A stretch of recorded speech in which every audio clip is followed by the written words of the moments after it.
Hello. Did I hit the transition button? Let me check.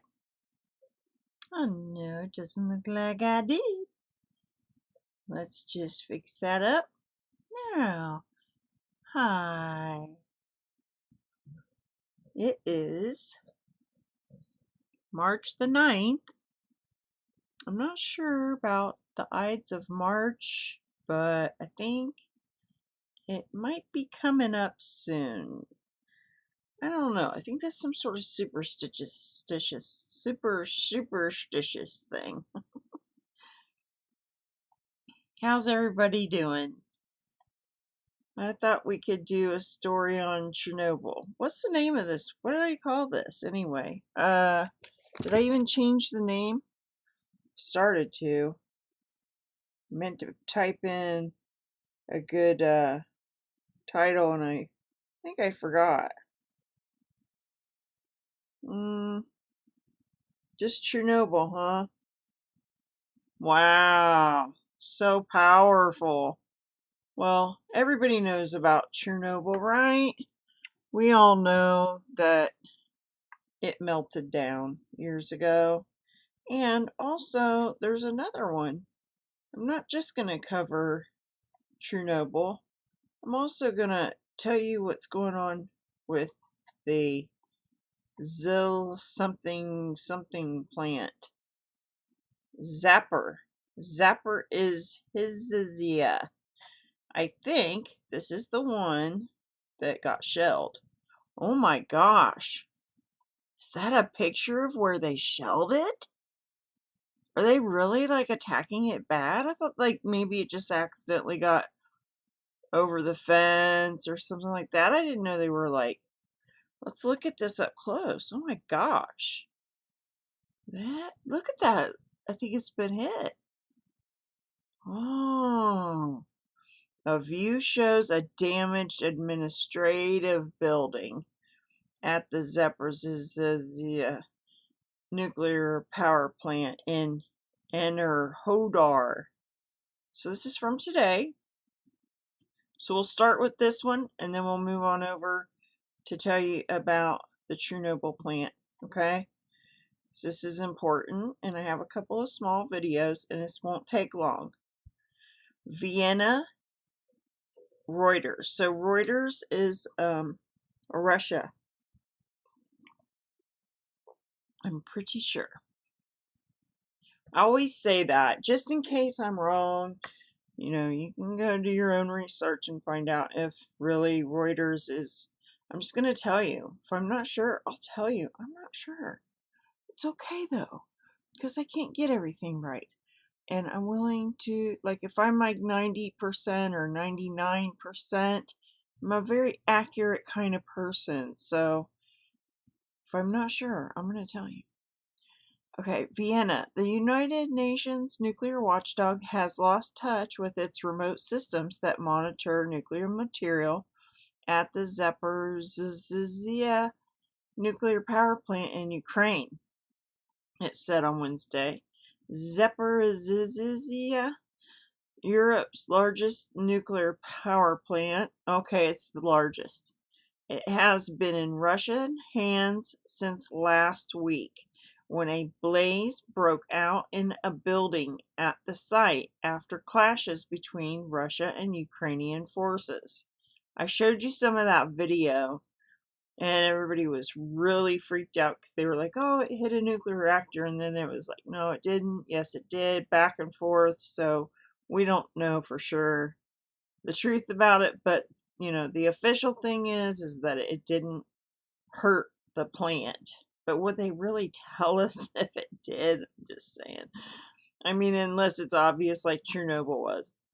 Okay, the International Atomic Energy Agency announcement came a day after it said the same thing had happened at the radioactive waste facilities at Chernobyl, near the defunct power plant that was the site of the world's worst nuclear disaster in 1986.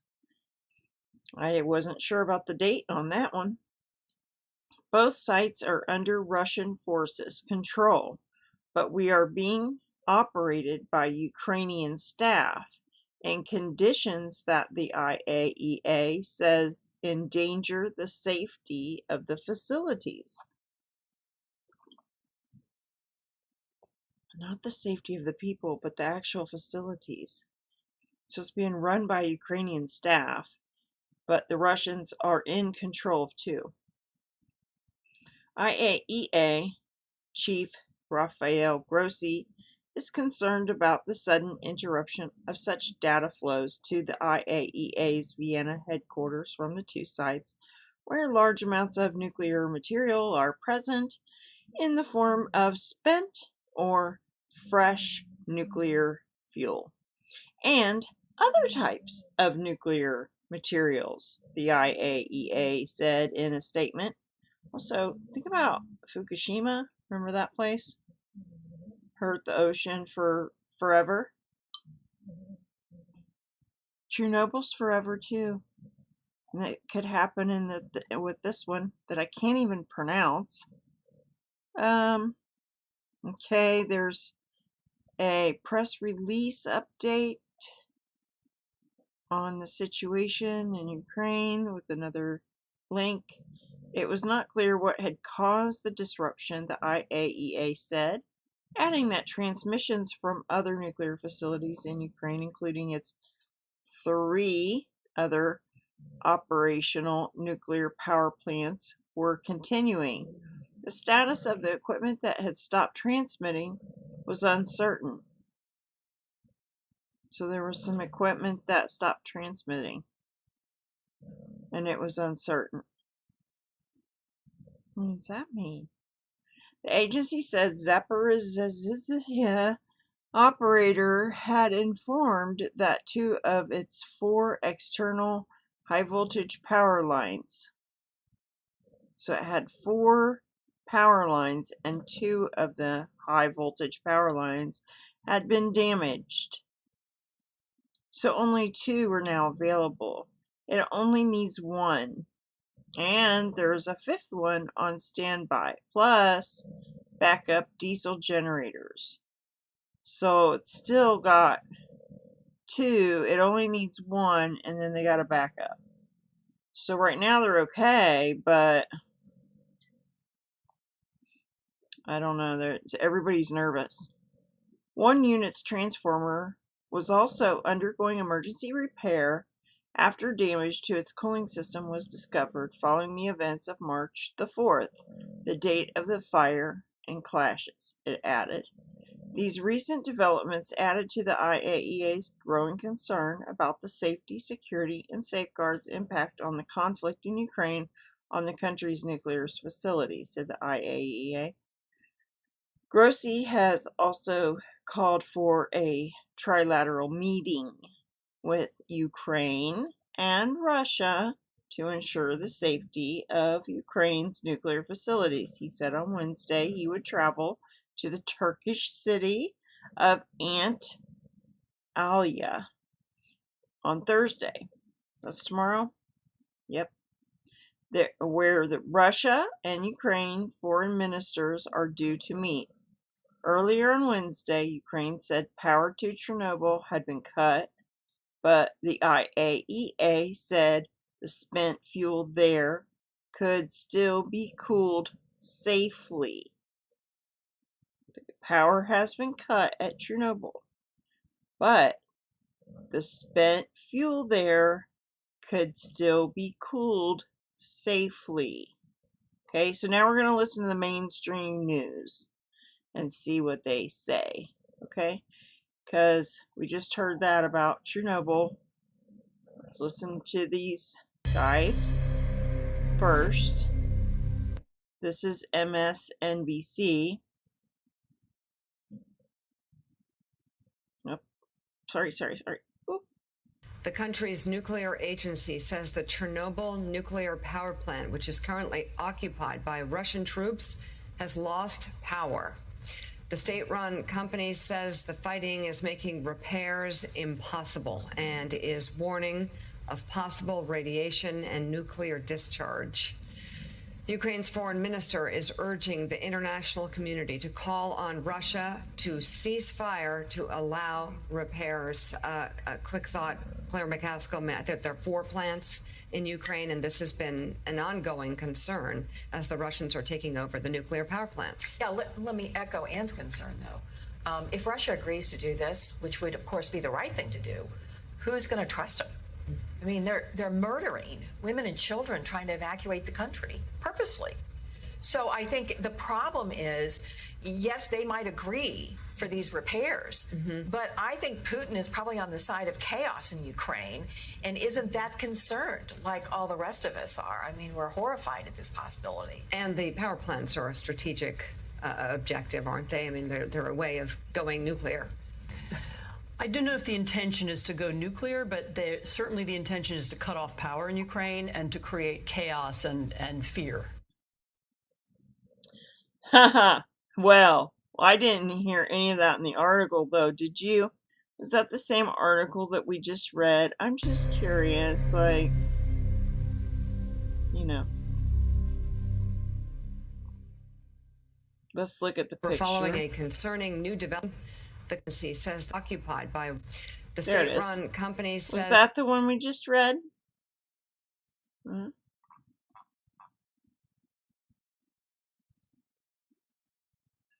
No. Maybe they were reading a different story than me.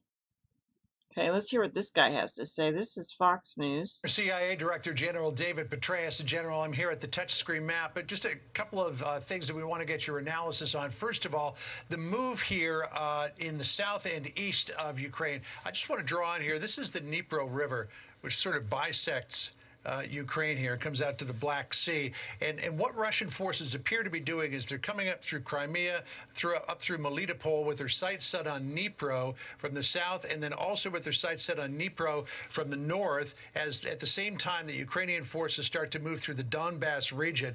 The strategy here, General, appears to be to cut off Ukrainian forces because half their forces are concentrated here in the Donbass region. And if they could do that, it looks like they believe that they've got a clearer path to the west. What's your assessment of this plan? No, I think all along, John, it's been pretty apparent that in addition to toppling the government in Kyiv, which is still the main effort, they're still trying to encircle the capital city and ultimately to replace President Zelensky with someone who is pro-Russian, that they've also sought to both fix and then to encircle those forces that you described there in the east and southeastern part of the country. What will be really interesting to see, frankly, is whether the Russians can continue to logistically support all of these different efforts. We've seen already the incapability that they've demonstrated just to support forces that are actually close to the border with Belarus and with Russia. And also it's going to be interesting to see in the days and weeks ahead whether Russian soldiers can just do what it is that their leaders are likely to ask them to do, which is to engage in very tough, grinding, physically and mentally draining urban combat. And that's where this will ultimately lead. And the fear, of course, is they won't do it capably. And so Russia will just rubble area one after another and eat their way in, noting that, of course, Kyiv is some 320 square miles compared with New York, which is only 300 or so. So the distances are enormous. And also what you're pointing out there, these different pincers coming in from the east, from the south, and so forth. Again, I think those are very vulnerable logistics lines that the special, conventional, and partisan forces of Ukraine are going to eat up. I think eventually they're going to get to the power plants. It's a 7-minute video. It's 2.5 minutes in. We'll just keep listening to the update on the war as they continuously put down Russia's abilities. And then the other video, the lady spent half the time, saying how awful Putin is and evil. So can we get to it's hard to get to just the Chernobyl parts when you have so much extra added in. I try to give you just the cutoff stuff, but I didn't listen to this video, to be honest. I didn't know they were going to talk about everything else because it said that it was for Chernobyl. Up, I suspect. So General, but the other, I don't think they'll surrender either. I think that the Ukrainian forces have demonstrated unbelievable resolve. Maybe I got and the just wrong like one. Their president, they're not going to go down without a very, very significant fight. Yeah, they are nothing if not committed. Let me just come to the map here in the Kyiv area that you talked about, because the Russian... okay, so maybe I got the wrong one. Well, I guess I'm not going to go forward with this one then. I'm sorry, because I just wanted this to be about Chernobyl. Let's skip ahead and just see, because he's talking about Kyiv, Putin likely to double down.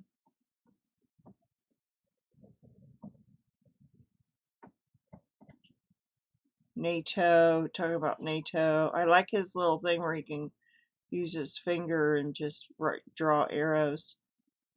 Putin likely to double down. Yeah, I really don't want to hear about that. I wanted to hear about Chernobyl.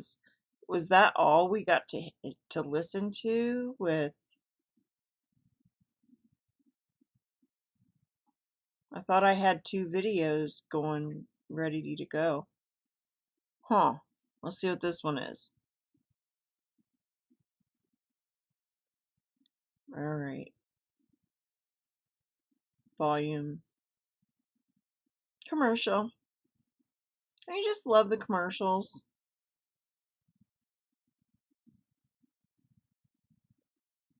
Well, you got to hear verbally at least, right?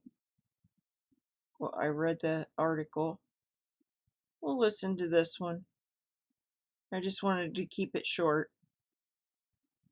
But it's a very long commercial. Look at that. 9 more seconds. You have to sit through a freaking commercial. I think it's wrong what they do. Anyway. News coming in that Russia says that in its special operation in Ukraine, control has been established over the Chernobyl and the Zaporizhzhia nuclear... Oh, not somebody with the accent. Sometimes I can't understand these people. Power plants. Now, this was done exclusively to prevent any attempts to stage nuclear provocations. Arunima is still with us. What? Oh. Okay, Chernobyl's under any attempts to stage control of nuclear Russia. Provocations. Arunima is still with us. Arunima, what does this mean? The war over the nuclear assets of Ukraine has been a key feature of the Russian invasion, but it seems that this is one round Russia seems to have won for now. One round Russia has seemed to now. You know, if boots on the grounds are always from the Ukrainian side, then the military might of Russia is always going to prevail. And I thought this was CNN. You're absolutely right in saying that the nuclear installations in Ukraine were at the center, were at the heart of this Russian invasion. Russia was apprehensive that Ukraine's nuclear power plants could be used by United States of America, by the NATO, to in some way harm Russian interests. And that's something that they've mentioned again and again. And that this action that has now been taken and the message that you see from the Russian government is all part of that, taking control, seizing control, and ensuring that they remain firmly in control of the nuclear installations or in Ukraine. That's insane. Of course, this will have more detrimental effect. Power generation, for once, is getting affected in Ukraine, and we saw this when the first nuclear power plant got bombarded, and the total area was under this fear. There was apprehension of radiation leaking out. In fact, we spoke to some students who had escaped from that area, and that's what they said, that even when the bombardment was going on, they had no choice but to board a train or the first bus that they could get into, because the fear was they would die of radiation, if not of the Russian rocket. So in that backdrop, this is important, the message that Russian government has put out. Absolutely. Arunima, stay on with us. Meanwhile, let's get another CNN report. This talks about the entire refugee crisis, which Arunima has also been reporting on. At least 2 million people have fled. The refugee part of it. I think they touched on Chernobyl for a second. There's some oil depot on fire. It just kept saying over and over that it's under the control of Russia. The 2 nuclear I don't even know if they said 2 nuclear power plants or just 1, but there's definitely 2. Okay, yeah, here it says Chernobyl and Zaporizhzhia. Okay, yeah, we already said that. All right. So that's all I wanted to do on that today. I am going to now head over to DLive, and I'm just going to go live so that I can work on my Bible code, and just I told him I'd come back on Wednesday. Nobody's really over there, but I don't know. I'm going to be doing it anyway. So if anybody wants to join me over there, if you have DLive, I'm just going to be showing you my screen and showing you what I'm working on. And it's very tedious, so it's up to you if you want to find me. Access through Christ. I love you all. Have a good day. God bless.